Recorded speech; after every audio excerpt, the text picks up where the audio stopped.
menentukan sidang akan dilaksanakan di kantor Pengadilan Negeri Jakarta Pusat yang sekarang, yang lama, yang kosong. Jadi tidak ada masalah karena itulah penentuan dari mereka sendiri. Para hadirin sekalian, pimpinan dan anggota dewan yang saya hormati, jadi sekali lagi bahwa adanya komentar penilaian super cepat penyelesaian perkara ini dapat kami jelaskan bahwa itu semua adalah sepenuhnya untuk merespon keinginan masyarakat, dan kita juga maju pada asas peradilan yang cepat, sederhana, dan berbiaya murah. Itulah yang kami lakukan. Jadi mohon kiranya tidak ada satu praduga atau pretensi apapun yang menganggap kami menangani perkara ini dengan tidak sungguh-sungguh atau asal-asalan.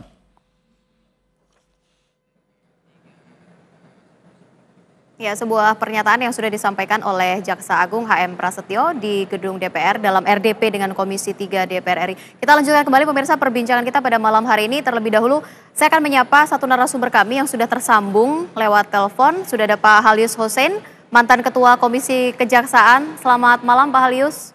Selamat malam Mbak Rizka. Baik Pak Halius, kami masih terus menantikan kehadiran Anda begitu ya bersama kami di sini. Saya udah di Jalan Sabang. Baik, kami akan nantikan Anda. Pak Halius, di sini saya tidak sendiri karena di sini ada Kang Asep, ada juga Bang Sira begitu ya, kuasa hukum dari Pak Ahok. Malam Kang Asep, Bang Sira. Pak Halius, apa kabar? Iya, malam. Pak Halius, tadi kita sudah mendengarkan bersama begitu ya, seperti apa sebenarnya pernyataan dari Jaksa Agung HM Prasetyo terkait dengan kasus yang melibatkan Pak Ahok ini sendiri. Pak Jaksa Agung tadi sempat menyatakan bahwa sebenarnya seharusnya ada penangguhan penahanan begitu terkait dengan atau penangguhan kasus, penanganan kasus begitu yang memang harus dilakukan oleh pihak kepolisian dan juga kejaksaan terkait dengan Pak Ahok ini sendiri. Kemudian selain itu juga ini ada kaitannya dengan kasus dugaan penistaan agama. Kalau dari pandangan Anda sendiri sebagai mantan Komisi Kejaksaan, Anda melihat kasus ini seperti apa? Kalau kita melihat kasus semata-mata kepada materi dari perbuatan pidana yang dilakukan oleh tersangka. Ya. Itu acuan pokok seorang penegak hukum itu adalah itu. Baik. Bagaimana dia melihat cukup buktikah, cukup alasankah perbuatan-perbuatan yang dilakukan si tersangka ini sehingga dia bisa dibawa diajukan ke pengadilan gitu. Ya. Dari mulai lead kepada diknya sampai kepada penuntutan. Jadi acuan utamanya hanya itu, nggak ada yang lain. Kalau ini nantinya pekan depan sidang perdana sudah akan digelar begitu untuk kasus dugaan penistaan agama ini sendiri. Anda melihat adakah memang sebenarnya penistaan agama begitu yang dilakukan oleh Pak Ahok? Kalau Anda ikuti kasus ini? Saya kan mengikuti ya dari media gitu ya. Dari statement-statement yang disampaikan oleh penyidik baik melalui Kapolri maupun Kabak Humasnya. Ya. Saya yakin ada penistaan, yakin sekali. Karena apa? Karena penyidik sudah melakukan pemeriksaan banyak sekali para saksi. Ya. Dari bermacam-macam, ada ahli, ada orang yang mengetahui, mendengar, dan juga sudah memeriksa tersangka. Dan ini tentu menjadi bagian penting bagi kejaksaan dalam penelitian berkasnya sehingga dia P21. Jadi saya heran kalau ini ada hal-hal lain yang menjadi pertimbangan, ya. Kalau kaitannya kita dengan bersama-sama sebagai baik masyarakat maupun penegak hukum apalagi melihat kasus ini secara jernih gitu. Ya. Semata-mata melihat bagaimana sebetulnya perbuatan yang dilakukan tersangka ini, kaidah-kaidah yang dilanggarnya itu sudah cukup bukti atau tidak gitu. Baik, kalau Anda mengatakan harus dilihat secara jernih, pandangan jernih yang Anda maksudkan ini seperti apa? Karena memang kami juga melihatnya juga secara jernih, namun mungkin agak sedikit berbeda pendapat. Pak Halius. Jernihnya, ya saya katakan tadi adalah penyidikan yang dilakukan kepolisian itu sudah meliputi semua aspek gitu, yang diperlukan untuk membuktikan bahwa setelah terdapat dua alat bukti yang cukup gitu, yang sah gitu ya. Ya. Yang saya dengar ya dari reportnya baik Kapolri maupun penyidik maupun dari humasnya Mabes Polri gitu. Nah kalau sudah dikatakan cukup alasan dengan adanya saksi ahli, dengan saksi-saksi yang menyaksikan, baik ahli bahasa, ahli agama, ahli hukum pidana, oh saya yakin sekali jernihnya di sana loh. Yang saya katakan jernihnya itu di situ gitu. Ya.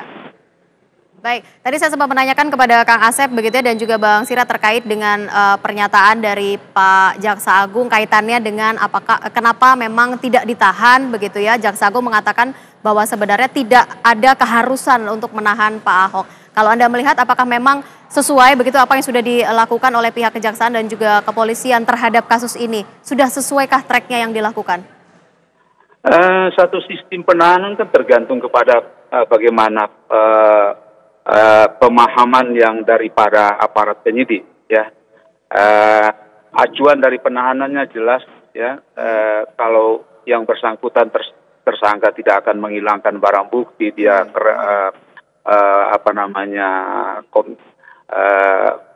tidak melakukan perbuatan-perbuatan yang menyebabkan terhalangnya penyidikan, itu kan secara normatif seperti itu. Betul. Ya, jadi sehingga ini tidak perlu ditahan dan apalagi ini seorang pejabat ya walaupun nonaktif pejabat negara gitu, mantan gubernur nonaktif gitu. Yeah. Jadi kepentingan penahanan itu adalah bila mana hal yang tiga tadi. Kalau hal yang tiga tadi dilihat oleh penyidik, dilihat oleh penuntut umum tidak akan terjadi, maka penahanan saya kira tidak perlu dilakukan. Baik. Kalau dikatakan Bang Sira sebenarnya kasus ini adalah kasus istimewa gitu, kasus yang memang harus dilakukan. Ada pakar hukum yang mengatakan seperti itu begitu. Artinya mungkin peraturan yang memang sudah ada boleh dikesampingkan untuk melihat bahwa ini kasus yang tidak biasa, apalagi melibatkan massa yang begitu besar, tuntutan massa yang begitu besar begitu. Tanggapan Anda? Saya kira kalau kita lihat beberapa kasus terkait dengan penistaan dan penodaan agama ini, kan sesungguhnya ini harus dilihat dalam konteks ini kasus yang biasa. Kasus biasa. Ini menjadi luar biasa. Pertama bahwa tersangkanya ini seorang gubernur nonaktif. Kedua, tersangka ini sedang menjalankan satu proses elektoral yang sekarang. Nah, ketiga, saya kira tanda kutip bahwa pelakunya ini dari iman yang berbeda, minoritas misalnya. Saya tidak rasis ya. Nah, kemudian inilah yang menjadikan sesuatu gerakan sosial yang luar biasa kita lihat. Munculnya satu gerakan sosial yang menuntut masyarakat untuk turun ke jalan, mendesak untuk dilakukan satu proses hukum terhadap Pak Basuki Cahayapurnama. Dan ini juga kontribusi media yang luar biasa, memberikan perhatian pada kasus ini, sehingga ini menjadi luar biasa gitu loh. Jadi Anda melihat ini sebenarnya kasus hukum biasa, kemudian berubah menjadi luar biasa. Itukah yang menyebabkan pihak penyidik maupun kejaksaan juga mempercepat sebenarnya proses hukum ini sampai akhirnya tiba-tiba sudah akan masuk dalam persidangan. Kita lanjutkan nanti ya Bang ya, kita harus break terlebih dahulu. Pak Halius, Anda tetap bersama kami, kita akan kembali sesaat lagi.